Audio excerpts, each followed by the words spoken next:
Everyone, it's me माही। मैं माही आप सबका स्वागत करती हूँ अपनी YouTube channel PCM BSc with Mahi पे। तो इस वीडियो में मैं आपके साथ शेयर करने वाली हूँ फिज़िक्स का वो पेपर जो 2022-23 के सेशन में हुआ था BSc फर्स्ट ईयर का।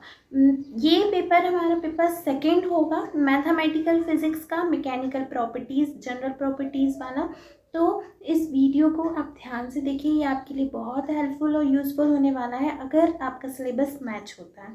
ओके, इस वीडियो में मैं आपके साथ डिटेल्ड एनालिसिस करूँगी और हर एक क्वेश्चन का प्रॉपर सॉल्यूशन शेयर करूँगी। तो बिना किसी देरी से चलते हैं हम अपनी वीडियो की ओर। ये है क्वेश्चन पेपर हमारा BSc फर्स्ट ईयर फिज़िक्स का पेपर सेकेंड का। ये exam major, minor, open elective के सभी फिज़िक्स वाले बच्चे देंगे पेपर सेकेंड। ओके, तो 3 आवर्स का टाइम स्लॉट दिया जाता है इस एग्ज़ाम के लिए और 70 मार्क्स का ये हमारा एग्ज़ाम होता है। ये 3 सेक्शंस में डिवाइड होता है। फर्स्ट सेक्शन में हमारे 1 मार्क्स के क्वेश्चंस रहेंगे और सेकेंड में 5 मार्क्स के और थर्ड में 10 मार्क्स के। तो सबसे पहले ऑब्जेक्टिव क्वेश्चंस रहेंगे। पेपर हमारा इंग्लिश और हिंदी दोनों में आएगा। देखिए,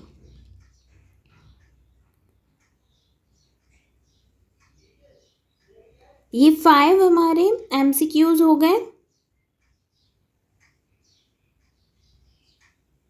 अब short answer type questions, descriptive में हर एक क्वेश्चन में चॉइस रहेगी। देखिए, और एक थ्योरी का क्वेश्चन रहेगा तो एक डेरिवेशन या प्रूफ या थ्योरम या न्यूमेरिकल का क्वेश्चन रहेगा। मीन्स थ्योरी या प्रूफ। देखिए, और हर एक यूनिट से क्वेश्चन आएगा। ओके, फिर सेक्शन सी में लॉन्ग आंसर टाइप क्वेश्चन जो कि 4 मार्क्स के हैं, 10 मार्क्स के हैं। 4 क्वेश्चंस हैं 40 मार्क्स के। हर एक क्वेश्चन को अटेम्प्ट करना कंपलसरी है।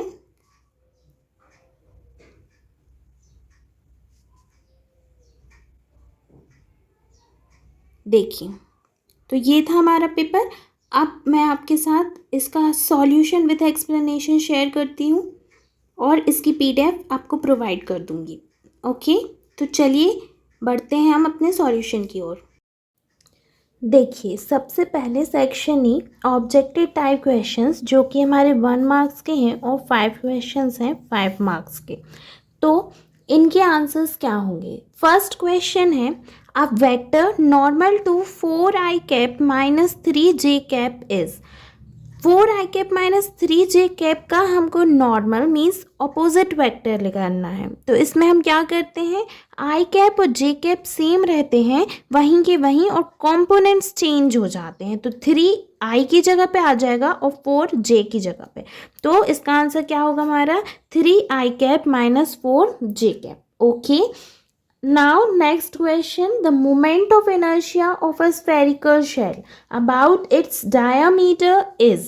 moment of inertia पूछा है spherical shell का, जो लेकिन उसके diameter से। तो इसका आंसर क्या है, फॉर्मूला है सीधा सीधा 2/3 mr²। Okay, now third question है, a liquid will not wet a solid surface if the angle contact for the pair is।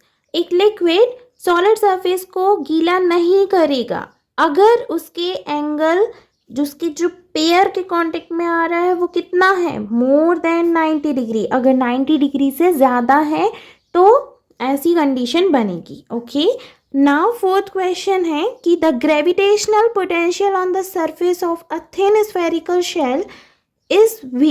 It's value at the centre of shell will be. एक capital V हमको surface दिया है thin spherical shell का, क्या, gravitational potential. तो उसका centre of shell पे कितना होगा, नॉर्मल है कि V ही रहेगा, V था तो V ही रहेगा। ओके, नाउ फिफ्थ क्वेश्चन है कि the variation of mass with velocity is given as. ये भी डायरेक्ट हमारा फॉर्मूला है कि वेरिएशन ऑफ मास वेलोसिटी के टर्म्स में कैसे दी जाती है, m is equals to m0 upon √1 minus v upon c का स्क्वायर। ओके, तो ये थे हमारे ऑब्जेक्टिव टाइप क्वेश्चंस के आंसर्स, जो एमसीक्यू में मैंने आपको उसके आंसर्स अच्छे से बता दिए। अब हम मूव ऑन करते हैं सेक्शन बी की तरफ। देखिए सेक्शन बी में है शॉर्ट आंसर टाइप क्वेश्चंस, जो कि हमारे ये हैं 5 मार्क्स के। ओके, अब इधर से हमारा डिस्क्रिप्टिव पार्ट स्टार्ट होता है, जहाँ पे एक हमको थ्योरी का मिलेगा तो एक कुछ मैथमेटिकल फॉर्म का मिलेगा। ओके, सबसे पहले मैथमेटिकल फॉर्म है, तो सेकेंड क्वेश्चन हम पढ़ेंगे।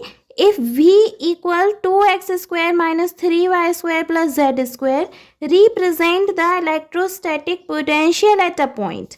Find the electric field intensity at a point 1, 2, -1.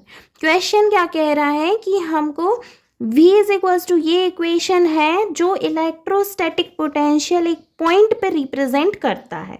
हमको इलेक्ट्रिक फील्ड इंटेंसिटी निकालनी है किस पॉइंट पे, इस पॉइंट पे। एक्स वाई जेड की वैल्यूज ये हैं।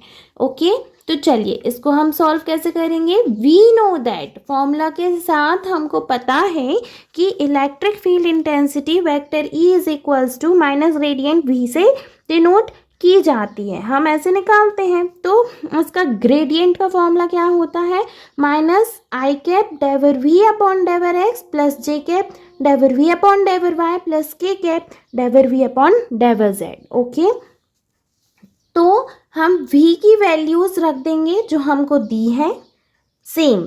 ओके, अब हम इसको क्या करेंगे, डिफरेंशिएट करेंगे। तो इधर पे हमने x के टर्म में डिफरेंशिएट किया, 2 आगे आया, 2 2 ज़ा 4x। ओके, इधर y के टर्म में डिफरेंशिएट किया तो 3 2 ज़ा 6, माइनस वैसे ही का वैसे ही -6y। अब इधर हमने z के टर्म्स में डिफरेंशिएट किया तो z स्क्वायर क्या बन गया हमारा 2z। ओके, तो अरेंज करके लिखा -4x आई के प्लस 6y जे कैप -2z के कैप। ओके, और अगर पॉइंट की वैल्यूज जो हमको दी हैं वो हमने रख दी +1 +2 -1 x y और j की जगह पे। तो हमारा आंसर सॉल्व करने पे इनटू मल्टीप्लाई करने पे क्या आया, -4 आई कैप प्लस 12 जे कैप प्लस 2 के कैप, ये हुआ हमारा क्या आंसर। ओके, अब जैसा कि मैंने आपको बताया कि मैथमेटिकल की बाद एक और या चॉइस में जो हमको क्वेश्चन दिया रहेगा वो होगा थ्योरी का। तो थ्योरी का क्वेश्चन क्या है कि right in short about the contribution of Vikram Sarabhai. Vikram Sarabhai के कॉन्ट्रीब्यूशंस पे हमको एक शॉर्ट नोट लिखना है। आइए देखते हैं। The main contributions of doctor Vikram Sarabhai are as follows. उनके जो कॉन्ट्रीब्यूशंस हैं वो कुछ इस तरह हैं। फर्स्ट कॉन्ट्रीब्यूशन है, Vikram Sarabhai is considered as the father of the Indian space programme. और उन्होंने ISRO के जो एस्टेब्लिशमेंट में हेल्प की है वो उनका एक ग्रेटेस्ट अचीवमेंट है। और उन्हीं ने स्पेस प्रोग्राम के बारे में जो इम्पोर्टेंस गवर्नमेंट को बताई थी वो विक्रम साराभाई का एक बहुत बड़ा अचीवमेंट था। और उन्हीं ने गवर्नमेंट को, हमारे देश को आगे बढ़ाया था किसमें, स्पेस प्रोग्राम में। ओके, इंडियन स्पेस प्रोग्राम में। सेकेंड पॉइंट है कि डॉक्टर होमी जहांगीर बाबा की हेल्प के साथ उन्होंने क्या किया था, first rocket launching station India में सेटअप किया था, जो कि कहाँ था, तिरुवनंतपुरम में पड़ता है, अरेबियन सी के कोस्ट पे। ओके, फिर थर्ड में उन्होंने बहुत एफर्ट्स लगाए थे हमारे इंफ्रास्ट्रक्चर, पर्सनल कम्युनिकेशन लिंक्स और लॉन्च पैड्स को सेटअप करने पे। तो उसी की वजह से जो इनॉग्यूरल फ्लाइट है वो लॉन्च हो पाई थी 21 नवंबर 1963 के दिन। किसके द्वारा, सोडियम वेपर पेलॉन्ट के द्वारा। ओके, फोर्थ अचीवमेंट था हमारा नासा की हेल्प से उन्होंने 1966 में एक satellite instructional television experiment site के नाम पे लॉन्च किया था, जो कि 1975 से 1976 जुलाई के बीच में लॉन्च हुआ था। ओके, नाउ फिफ्थ पॉइंट है हमारा कि डॉक्टर साराभाई ने एक प्रोजेक्ट स्टार्ट किया था जो कि फैब्रिकेशन था, और जिसके वजह से इंडियन सैटेलाइट भी लॉन्च हुई थी, जिसका नाम था first Indian satellite Aryabhata. Aryabhata उनका नाम था, और उस सैटेलाइट को लॉन्च करने पे ऑर्बिट 1975 रशियन कॉमोड्रोम यूज़ हुई थी। ओके, सिक्स्थ जो मेन पॉइंट है कि डॉक्टर साराभाई एक अच्छा इंटरेस्ट रखते थे साइंस एजुकेशन में, और इन्होंने ही फाउंड किया था कम्युनिटी सेंटर अहमदाबाद में। कब? 1966 में। और यही सेंटर हमारे आज की डेट में विक्रम ए साराभाई कम्युनिटी साइंस सेंटर के नाम से जाना जाता है। विक्रम ए साराभाई कम्युनिटी साइंस सेंटर। फिर 7 पॉइंट है कि एक ये ग्रेट इंस्टीट्यूशनल बिल्डर थे, और इन्होंने मैनी इंस्टीट्यूशंस इनके नाम पे एस्टेब्लिश करवाए थे। कुछ जो मेन 3 थे वो थे based in the sea of serenity, crater on the moon, जो कि साराभाई सेंटर के नाम से ही चले थे। फिर मेजर इंस्टीट्यूशंस थे वो 3 थे। Physical research laboratory PRL Ahmedabad में, Indian institute of management IIM Ahmedabad में, और कम्युनिटी साइंस सेंटर अहमदाबाद में।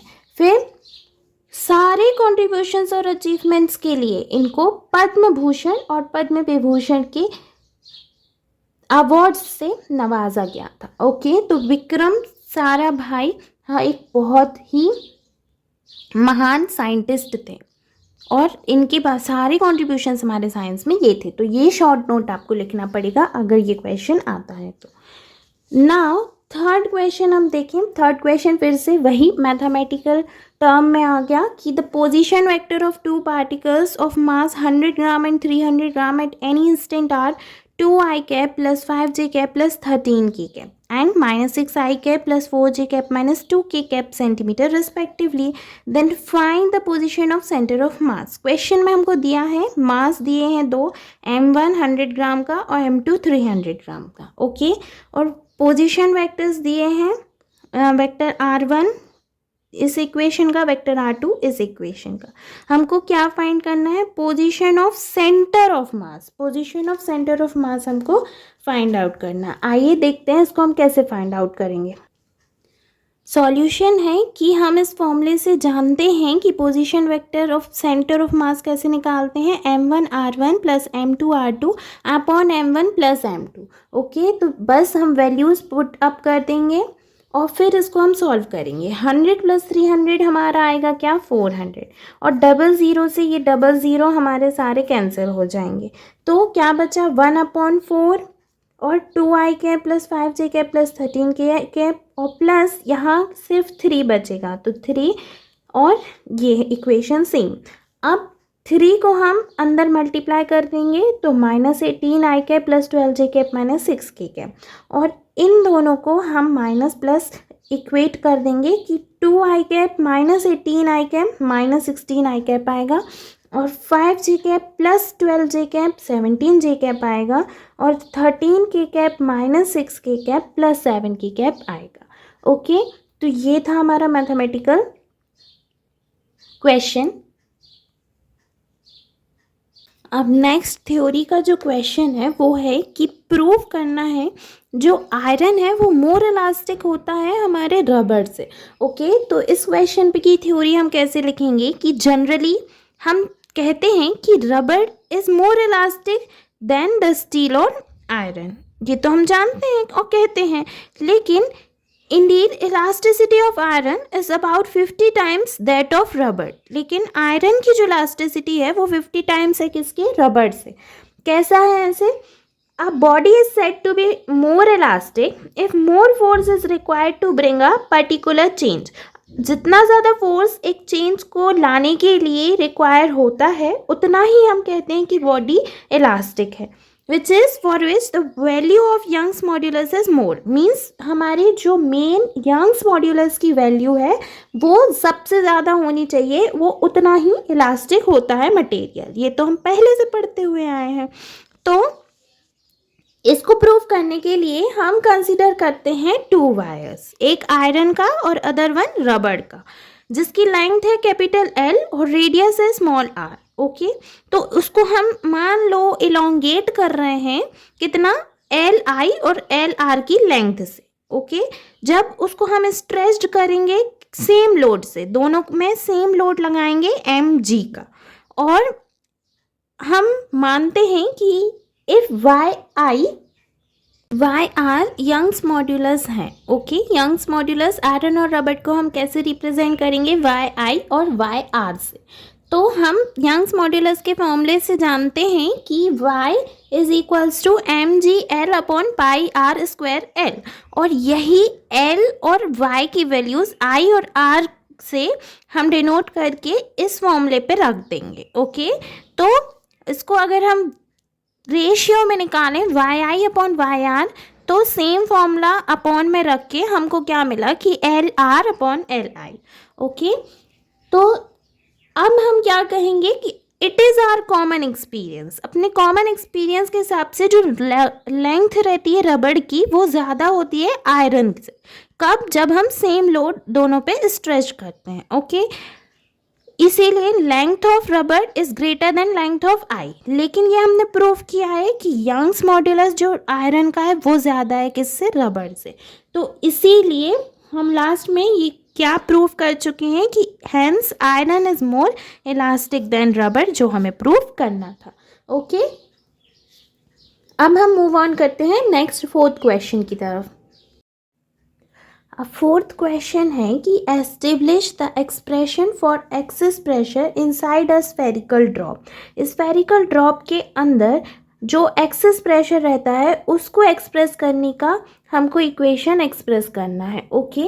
तो इसके लिए सबसे पहले एक थ्योरी का कॉन्सेप्ट हमको मालूम होना चाहिए कि एक लिक्विड का जो ड्रॉप रहता है वो स्फेरिकल शेप का रहता है, और उसका जो सरफेस रहता है वो क्या रहता है? कॉन्वेक्स रहता है, ओके। तो इसीलिए हम कह सकते हैं कि जो मॉलिक्यूल है उसके सरफेस को जो फोर्स, नेट इनवर्ट फोर्स, वो एक्सपीरियंस करता है, ओके।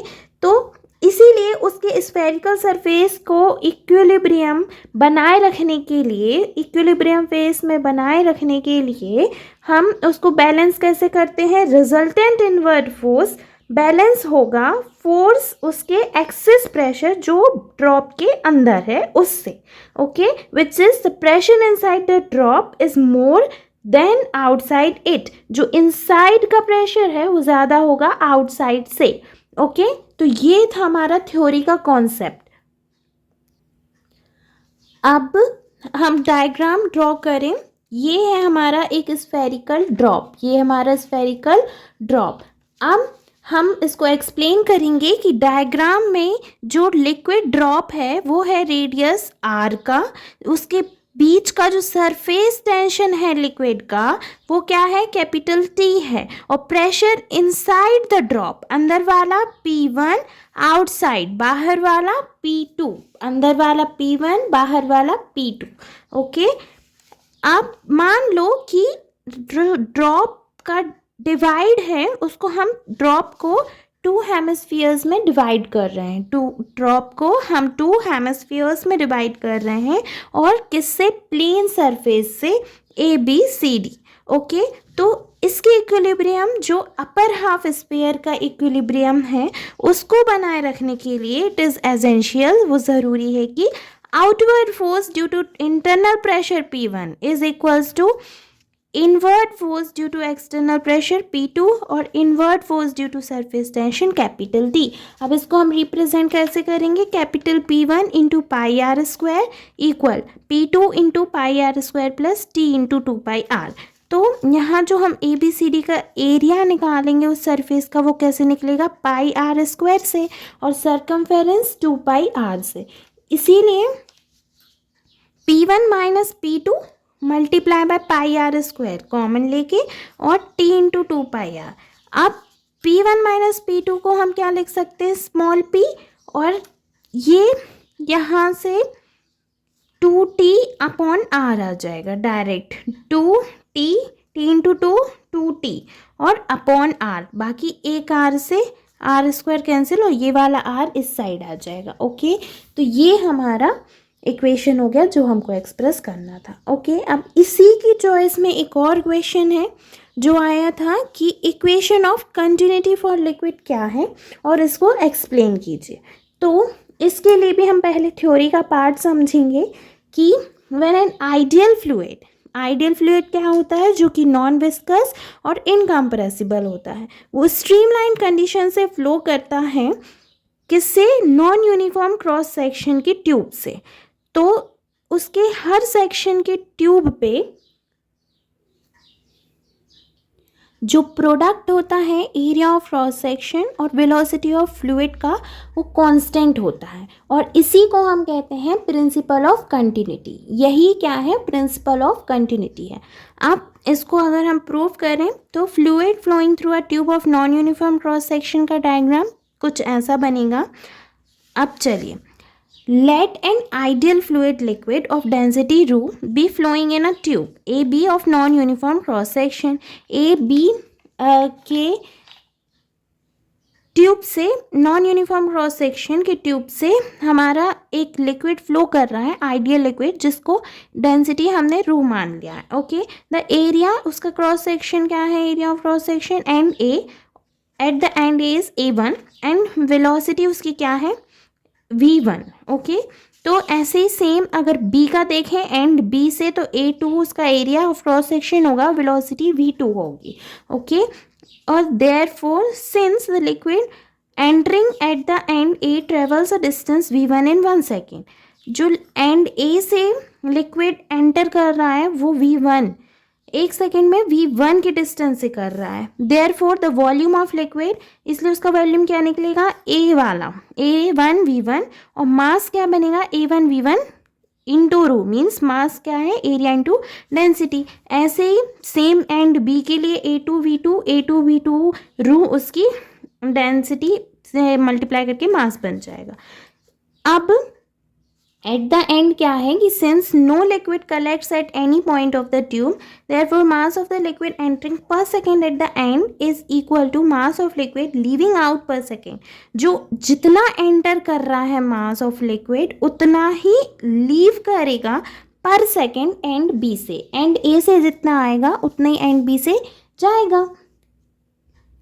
तो उसी कॉन्सेप्ट को यूज़ करके हम इक्वेशन बनाएंगे, A1 V1 रू is equals to A2 V2 रू, और A1 V1 equal A2 V2। क्यों, क्योंकि रू कैंसिल हो जाएगा, और यही हमारा क्या है, कांस्टेंट, तो AV कांस्टेंट होगा, और this is the equation of continuity. Okay, so simple. अब फिफ्थ क्वेश्चन है, what are conservative forces, give an example. तो इसके लिए हम पहले थ्योरी में समझाएंगे कि कंजर्वेटिव फोर्स क्या है। सो कंजर्वेटिव फोर्स एक ऐसा फोर्स है जिसके लिए वर्क डन एक मूविंग पार्टिकल से one point two other point does not depend, उसके पाथ पे डिपेंड नहीं करेगा 2 पॉइंट्स के, पर किस चीज़ पे डिपेंड करेगा, इनिशियल और फाइनल पोजीशन के उस पार्टिकल पे डिपेंड करेगा, उसके पाथ पे ना डिपेंड करके उसके इनिशियल और फाइनल पोजीशन पे डिपेंड करेगा वर्क डन। और इसी रीजन को जहाँ पार्टिकल एक्सपीरियंस करेगा कंजर्वेटिव फोर्स को, तो हम उसको कंजर्वेटिव फोर्स फील्ड कहेंगे। ओके, अब हम एग्जाम्पल के तौर से अगर समझें तो ये देखिए, ये पाथ है। If a particle is moved from a point A to the point B along the path APB or the point AQB and work done by the force on the particle is same for both the paths, the force is said to be conservative। APB एक path से गया और AQB के path से गया, दोनों के path पे लगने वाला फोर्स पार्टिकल पे सेम है, तो फोर्स क्या कहलाएगा, हमारा कंजर्वेटिव कहलाएगा। इसी को अगर हम लिखें मैथमेटिकल फॉर्म में, तो work done of APB is equals to work done of AQB, और वर्क डन को हम कैसे रिप्रेजेंट करते हैं, vector F dot vector DR से। AB की लिमिट क्यों लगी, क्योंकि पाथ APB है, और ऐसे ही same work done of vector F dot vector DR AB की लिमिट क्यों, क्योंकि पाथ AQB है। Okay, obviously if a particle moves under a conservative force from its initial position A to position B along the path APB, अगर particle move करेगा A से B तक APB के path से, तो रिटर्न भी करेगा किससे, B से A तक, जो कि पाथ बनेगा BQA बनेगा। और इसी बात को अगर हम work done by the conservative force along the closed path देखें तो क्या हो जाएगा 0। क्यों? क्योंकि work done of B Q A equal minus work done of A Q B, उल्टा तो नेगेटिव हो जाएगा उसी से रिटर्न करके, और ए पी बी से ए क्यू बी तो पहले ही पता था, इसीलिए इन दोनों से हम क्या कंक्लूड करेंगे कि work done of A P B is equal to minus work done of B Q A. और कंप्लीट साइकिल के लिए देखें तो A P B Q A तो हमारा work done of A plus A B B plus work done of B Q A 0 हो गया। क्यों? क्योंकि ये पॉजिटिव है, ये नेगेटिव है, और इसीलिए हम क्लोज्ड इंटीग्रल के लिए vector F dot D R 0 कहेंगे, जहाँ ये क्या रिप्रेजेंट करेगा, line integral along a close path, पहले ही पढ़ा है। और इसीलिए एट द एंड कंक्लूजन में हम कह देंगे कि force by which a work done in taking the particle along a close path is 0 is called the conservative force. Okay, तो ये था हमारा कंजर्वेटिव फोर्स का क्वेश्चन। अब हम मूव ऑन करते हैं 5th क्वेश्चन की तरफ। 5th क्वेश्चन की चॉइस में किस चीज़ का डेरिवेशन है? Potential energy of a particle moving under the central force, जो कि है vector F equal to minus k upon r to the power n r cap. तो ये हम एक्सप्रेस करते हैं nth power of the distance के लिए। ओके, अब इसको हम कैसे सॉल्व करेंगे? Since the central force is a conservative force, the potential energy of the particle moving under the above defined central force is u equal minus integration from infinity to till R vector F dot vector D R. Okay, ये तो potential energy का formula है। अब vector F की जगह पे अगर हम इसकी वैल्यू रख दें, वेक्टर एफ की जगह पे हम वेक्टर एफ की वैल्यू रख दें, फिर क्या होगा? देखिए, वैल्यूज़ रख दी और फिर minus from infinity to till R की वैल्यूज़ हमने पुटअप की, तो डी आर के रिस्पेक्ट में डेरिवेशन करके डिफ्रेंसिएशन करके R to the power minus N plus 1 upon minus N plus 1 आया, और हमने इन्फिनिटी और आर की वैल्यू रखी तो हमको क्या मिला? K upon N minus 1 R to the power N minus 1, और ये छोटा सा डेरिवेशन हमारा डिराइव हो गया। अब हम मूव ऑन करें 6th क्वेश्चन पे। सो गाइस, 6th क्वेश्चन आप ध्यान से पढ़ लीजिए, but I have a doubt and confusion कि ये क्वेश्चन अपने सिलेबस में है कि नहीं है। तो अगर पहले, वैसे तो ये क्वेश्चन नहीं आ सकता है इस सेशन में, लेकिन अगर इसकी जगह पे कुछ पूछा जाएगा तो वो है derivation of variation of mass with velocity, जिसका फॉर्मूला है m equal m0 upon √1 minus v square upon c square. तो ये आप प्रिपेयर कर लीजिए, बाकी ये क्वेश्चन आने के चांसेस बहुत कम है। ओके, इसी के चॉइस की तरफ अगर हम भागें तो क्वेश्चन है हमारा, what is parsec? Explain. Parsec is the distance at which the semi-major axis of Earth's orbit subtends an angle of 1 double dash at the center of Sun. ये है definition parsec की, which is the angle subtended by an arc of length 1 astronomical unit AU at the center of a circular arc of radius 1 parsec is 1 double dash। आपको याद करनी होगी। और values क्या है? 1 astronomical unit upon 1 parsec, जिसको लिखेंगे हम पाई अपॉन 180 इंटू 16 इंटू 60 पर 1.496 इंटू 10 की पावर 11 अपॉन 1 पार्सेक, जो कि होगा 3.084 into 10 to the power 16 metre. Okay, तो ये हमारा व्हाट इज पार्सेक का क्वेश्चन। सो इधर हमारा सेक्शन बी कंप्लीट होता है। अब हम मूव ऑन करते हैं सेक्शन सी, लॉन्ग आंसर्स की तरफ, जो कि हमारे 10 मार्क्स के हैं और ये थे 5 मार्क्स के। ओके, चलिए अब सेक्शन सी में जो मोस्ट इम्पॉर्टेंट क्वेश्चन सबसे पहले आता है वो है state and proof Gauss divergence theorem. ये थ्योरम तो आता ही आता है एग्ज़ाम में।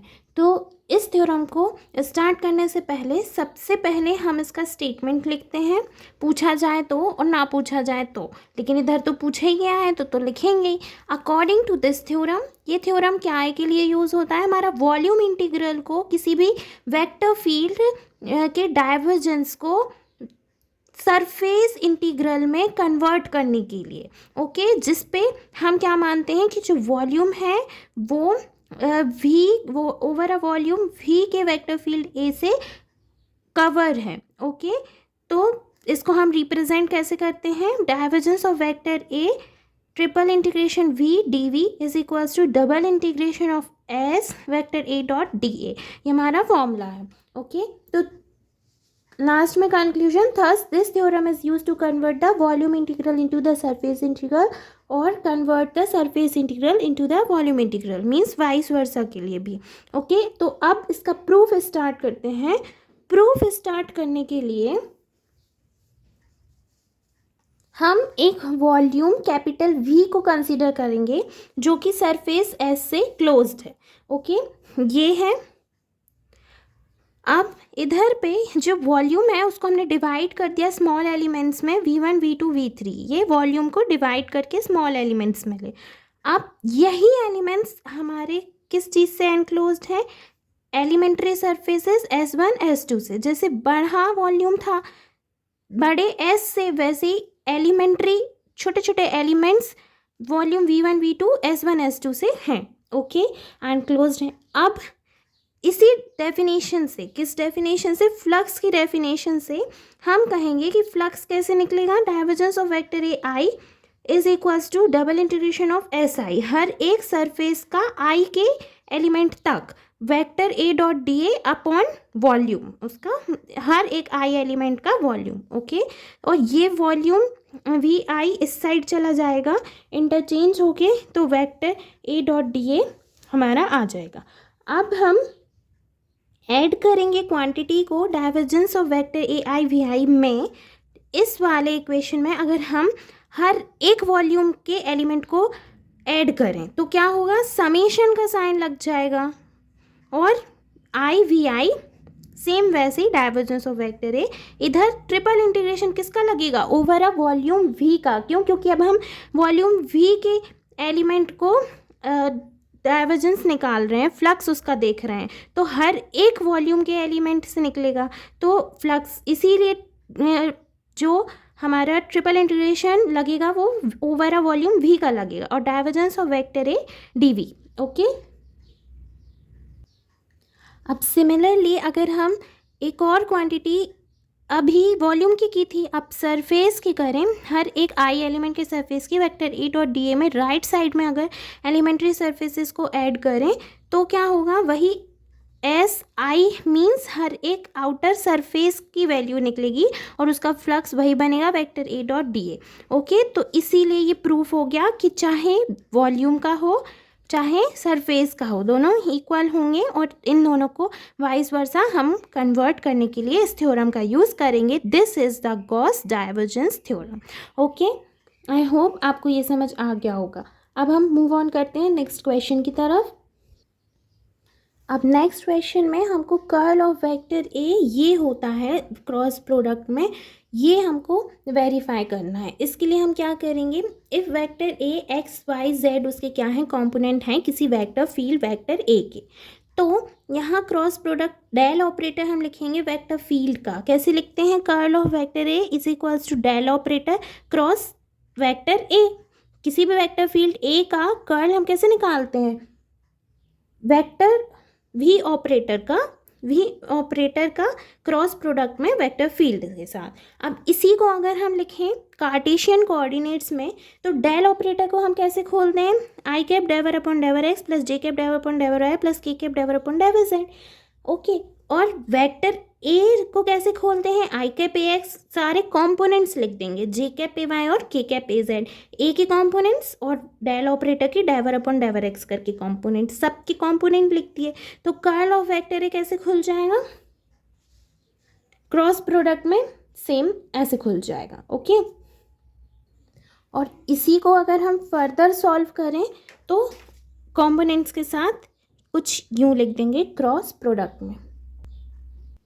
अब ये बात तो सिर्फ हमको मालूम थी कि कर्ल ऑफ वेक्टर ए ये होता है, लेकिन इसको हम प्रूफ कैसे करेंगे? तो इसको प्रूफ करने के लिए हम एक small rectangle P Q R S को कंसिडर करेंगे एक्स और वाई की प्लेन पे, जिसकी साइड्स हैं डी एक्स, ये क्या है? डी एक्स और D Y along the xy x axis. Okay,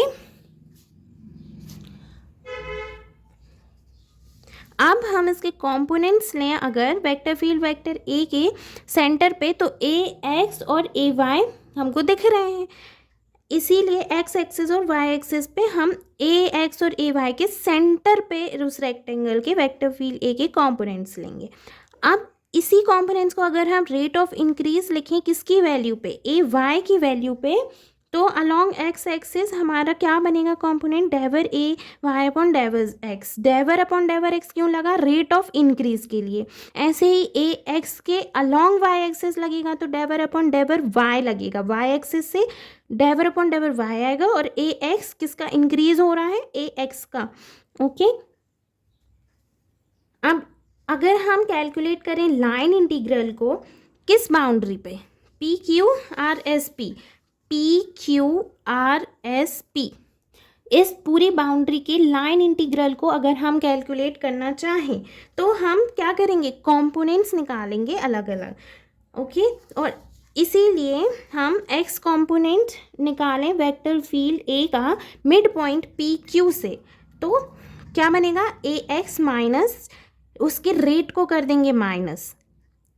okay, इसके कंपोनेंट से ए एक्स से हम उसके रेट ऑफ इंक्रीज को माइनस कर देंगे, d y upon two along side p q. Okay, similarly यही हम हर एक साइड के साथ करेंगे।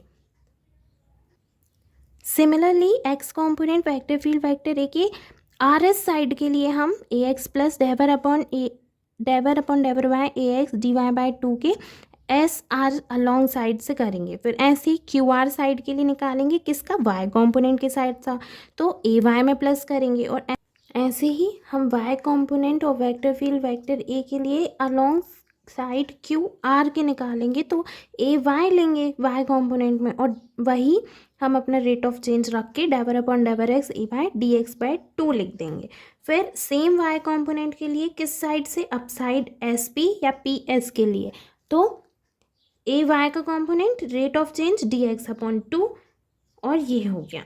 ओके, अब हम लाइन इंटीग्रल देखेंगे। तो लाइन इंटीग्रल कैसे निकाला जाता है, vector a dot vector D L line integral के लिए, इसी को डॉट प्रोडक्ट से अगर हम खोलें तो A D L cos theta of course है आएगा, और अब हम सारे कंपोनेंट्स को मिला के ऐड कर देंगे, तो vector a dot D L का क्लोज्ड इंटीग्रल पे क्या निकलेगा, सारे कंपोनेंट्स हमारे चारों प्लस हो जाएंगे, तो x component y component x component y component plus हो गए, और एट द एंड हमको क्या मिला, डेवर upon डेवर x a y minus डेवर upon डेवर y x d y. Okay, ये हमारा क्या हुआ, क्लोज्ड इंटीग्रल। अब हम इसी का कर्ल निकालेंगे, तो कर्ल वेक्टर ए के लिए z के अलॉन्ग अगर देखें तो x माइनस वाई निकलेगा नीचे, और y a y minus a x numerator में। फिर x के अगर अलॉन्ग निकालें तो a z minus a y, और रेट ऑफ चेंज क्या लगेगा, डेवर अपॉन डेवर वाई माइनस डेवर अपॉन डेवर जेड। और अब y के अलॉन्ग निकालें तो a x minus a z, और डेवर अपॉन डेवर जेड माइनस डेवर upon डेवर x rate of change. Okay, अब मैक्सिमम वैल्यू निकालें किसकी, लाइन इंटीग्रल की, हम वेक्टर ए के पर यूनिट एरिया से, तो क्या करेंगे, कर्ल को प्लस करेंगे। अब कर्ल हमने कैसे निकाला, पहले x का फिर y का फिर z का हम प्लस कर देंगे, तो वही कर्ल की वैल्यूज़ को हमने प्लस किया, टोटल ओवरऑल हमने प्लस किया, और फाइनली एट द एंड हमको ऐड करने पे क्या मिला, वही वेक्टर प्रोडक्ट क्रॉस प्रोडक्ट के फॉर्म में vector del operator cross A. Okay, और ये हमने हंस प्रूव किया, यही हमको प्रूव करना था, शो करना था। अब नेक्स्ट क्वेश्चन में ये भी मोस्ट इम्पॉर्टेंट है यूनिट 2 से, कि law of conservation of linear momentums लेकिन एन पार्टिकल्स के सिस्टम के लिए। तो इसको प्रूव करने के लिए सबसे पहले हम एक सिस्टम को कंसीडर करेंगे जिसमें एन पार्टिकल्स के मासेस हैं m1 m2 m3 so on till mn, और जिनकी वेलोसिटीज़ हैं जो वो मूव कर रहे हैं किससे, v1 v2 v3 और vn तक के लिए। इसीलिए इनका total linear momentum of the system कैसे निकलेगा, टोटल लीनियर मोमेंटम पहले टोटल निकलेगा तो p1 p2 p3 को ऐड करेंगे टिल pn तक हर पार्टिकल्स के, लीनियर मोमेंटम को। अब लीनियर मोमेंटम का फॉर्मूला क्या होता है, P is equals to M V, हमने ये पढ़ा है सेकेंड लॉ ऑफ मोशन से। तो m1v1, m2v2, m3v3 और सो ऑन टिल mn हमने प्लस कर दिया। अब इसी को अगर हम समीशन के फॉर्म में लिखेंगे तो समीशन बनाएंगे, और फर्स्ट क्या है 1, तो i is equals to 1 till कहाँ तक, n तक, तो n ऊपर आ गया, और mi i हमारा इंटीजर या इंडेक्स। ओके, अब सिमिलरली हम आगे मूव ऑन करें तो हम सपोज कर लेते हैं कि जो vector capital F1, vector capital F2, vector capital F3 till Fn है, वो एक्सटर्नल फोर्स है किसके, इन्हीं मासेस पे लगने का, m1 m2 m3 जो हमने सपोज किए थे। अब हर एक पार्टिकल पे एक्सटर्नल फोर्स लगेगा, तो m1 पे जो फोर्स लगेगा उसको हम dp1 अपॉन dt से d/dt of p vector p1 से डिनोट करेंगे। ओके, तो कैसे लगेगा ये एक मास है, इस पे एक फोर्स लगा, वो फोर्स लगा जो वो खुद है 1, और लगने वाला सेकेंड मीन्स सेकेंड पार्टिकल का भी लगा, तो फर्स्ट पार्टिकल पे सेकेंड पार्टिकल की वजह से फोर्स, फिर ऐसे ही 1 3, तो फर्स्ट पार्टिकल पे थर्ड पार्टिकल पे लगने वाला फोर्स, ऐसे ही टिल n पार्टिकल्स तक किस पे, F1 पे 1 पे लगने वाला फोर्स। तो इसी को हम क्या कहेंगे, vector F1 is equals to summation of from j is equals to 1 और टिल n, तो F1j फर्स्ट पार्टिकल पे j लगने वाला फोर्स। ऐसे ही total force on mass m2, अब हम मास m2 वाले पे निकालेंगे जिस पार्टिकल का मास m2 है, तो वैसे ही 2 पे 1 की वजह से लगने वाला फोर्स, 2 पे 3 की वजह से लगने वाला फोर्स। अब 2 पे 2 की वजह से फोर्स तो नहीं लगेगा, क्यों, क्योंकि वो एक दूसरे से कैंसिल हो जाएंगे, ये तो हमने पढ़ा है law reaction action and reaction की लॉ से, है ना। तो ऐसे ही सिमिलरली ये क्या बन जाएगा, vector F2 plus summation of j is equals to 1 till n vector F2j, और जहाँ j is not can't be equal to 2।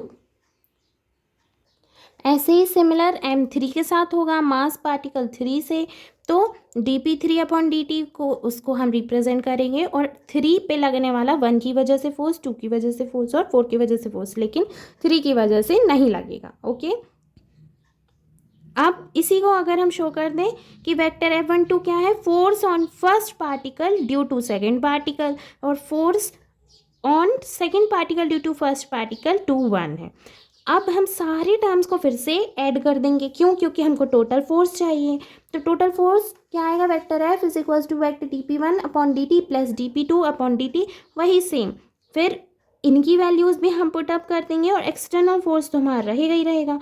इसीलिए F external plus F internal दोनों जब हम कैलकुलेट करेंगे तो law of action and reaction के pair से हम जानते हैं कि vector F21 is equals to minus vector F12, जो 2 पे फोर्स लगेगा 1 की वजह से, वही 1 पे लगेगा 2 की वजह से, सेम ही होगा ना, वो निगेटिव हो जाएगा, इसीलिए ऐसे 1 3 का 3 1 की वजह से। तो जो इंटरनल फोर्स हुआ वो तो ज़ीरो हो गया, इंटरनल फोर्स हमारा क्या हुआ, ज़ीरो हुआ। अब एक्सटर्नल फोर्स बस बचा, तो dp1 upon dt, dp2 upon dp3, ऐसे ही कर करके F एक्सटर्नल बचा। अब F एक्सटर्नल का भी d/dt हम कॉमन ले लें, तो p1 प्लस p2 ये क्या बचा हमारा, लीनियर मोमेंटम की, p हमारा मोमेंटम था, लीनियर मोमेंटम का सम बचा। अब नेट एक्सटर्नल फोर्स ऐसे अगर सिस्टम पे ज़ीरो हुआ, नेट एक्सटर्नल फोर्स क्या है, F1 F2 F3 till Fn zero हुआ, तो लास्ट जो हमारा एक्सटर्नल फोर्स बचा था वो भी क्या होगा, ज़ीरो हो जाएगा, और लीनियर मोमेंटम जो होगा वो कांस्टेंट हो जाएगा इस वजह से। तो इधर हम कह सकते हैं एट द एंड कि total linear momentum of a system of n particles होता है वो कंजर्व्ड इन नेचर होता है। ओके, और ये हमने प्रूव कर दिया। अब इसी की चॉइस में नेक्स्ट क्वेश्चन जो आता है वो है कि find out the expression for modulus of rigidity by torsional pendulum.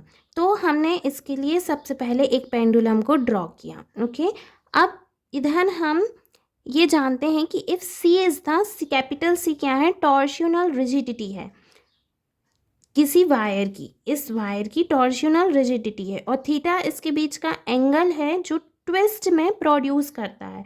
तो रीस्टोरिंग कपल क्या होगा, माइनस सी थीटा उसका रीस्टोरिंग कपल होगा।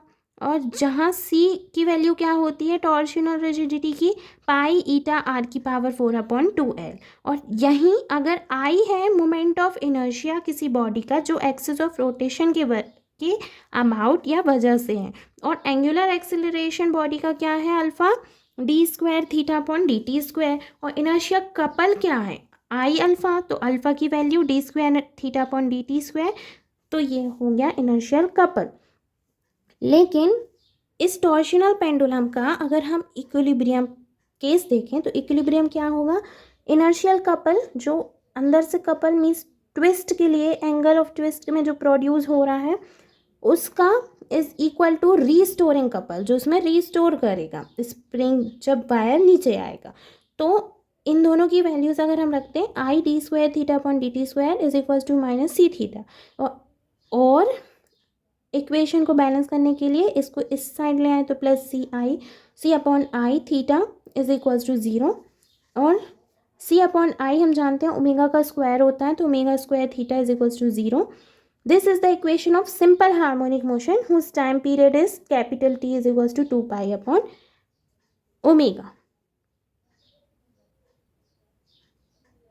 सिमिलरली इसको फर्दर सॉल्व करने पे हम 2π/√C/I आएगा, और 2π आगे लेके √I/C ये रेसिप्रोकल में जाएगा, तो t² क्या होगा 4π² I/C, और c क्या होगा 4π² I/t²। सेम, तो c की वैल्यू हमारे पास ये आ जाएगी पाई ईटा आर की पावर 4/2L, और ईटा की वैल्यू अगर नॉर्मली निकालें तो 8π इंटू 2 हो जाएगा, तो 4 × 2 8πIL/t² आर की पावर 4। तो यही क्या होगा जो हमें फाइंड आउट करना था, modulus of rigidity torsional pendulum की वजह से। ओके, अब नेक्स्ट क्वेश्चन है मोस्ट इम्पॉर्टेंट, ये भी है 3rd यूनिट से, कि what is Torricelli's theorem, prove it.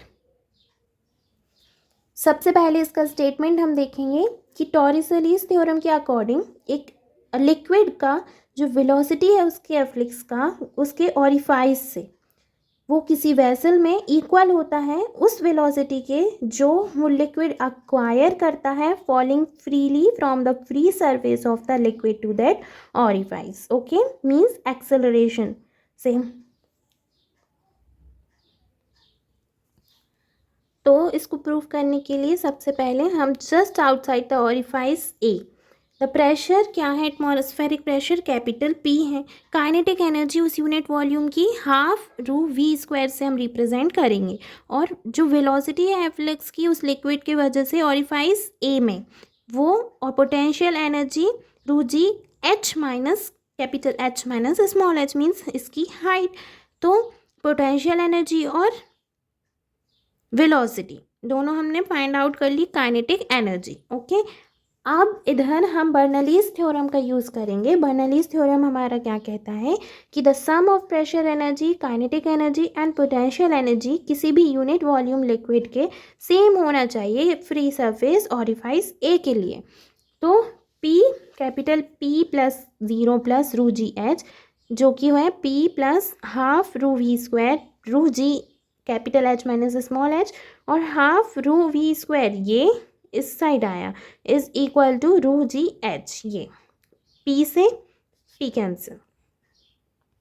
Okay, तो हमको क्या मिला, V is equals to √2gH। Now if a body is dropped freely, अगर बॉडी को फ्रीली ड्रॉप किया गया तो हमारा U क्या होगा 0 हो जाएगा, और हम इक्वेशन ऑफ मोशन से ये वाला मोशन इक्वेशन जानते हैं कि v² is equals to u² plus 2as होता है जब वो किसी हाइट के साथ ड्रॉप किया जाता है। तो v² उसकी इनिशियल क्या हो जाएगी वेलोसिटी 0, तो +2gh और velocity acquired v is equal to √2gh square से रूट बन जाएगा। इसीलिए thus the velocity of efflux of a liquid through an orifice is equal to the velocity acquired by it in free fall from the free surface to that orifice, जो हमारा टॉरिसलीज theorem है। अब next question जो आता है वो है find the rate of the flow of liquid bye 2 capillaries connected in series. तो इस क्वेश्चन को सॉल्व करने के लिए सबसे पहले हम ये डायग्राम बनाएंगे। फिर इस डायग्राम के अकॉर्डिंग हम कहेंगे कि 2 कैपिलरीज ए और बी जिनकी लेंथ है L1 और L2 और रेडियस है R1 और R2, वो कनेक्ट हैं काय में, सीरीज़ में। ये ए है, ये बी है, सीरीज़ में कनेक्टेड है। अब हम सपोज करते हैं कि जो लिक्विड एंटर कर रहा है ट्यूब ए से वो प्रेशर P1 से एंटर कर रहा है, और जो लीव कर रहा है, छोड़कर जा रहा है, वो आउट कहाँ से हो रहा है, बी से हो रहा है, प्रेशर P2 से। अब इनका जो जंक्शन है, ये क्या है, जंक्शन पॉइंट है ए और बी का, तो जंक्शन पॉइंट पे जो प्रेशर है वो क्या है, P' है। तो इसीलिए जो प्रेशर डिफरेंस बनेगा ट्यूब ए के लिए अलग और ट्यूब बी के लिए अलग, वो क्या बनेगा, ट्यूब ए के लिए बनेगा जंक्शन में P1 माइनस P' और एंड बी के लिए बनेगा वो होगा P' माइनस P2।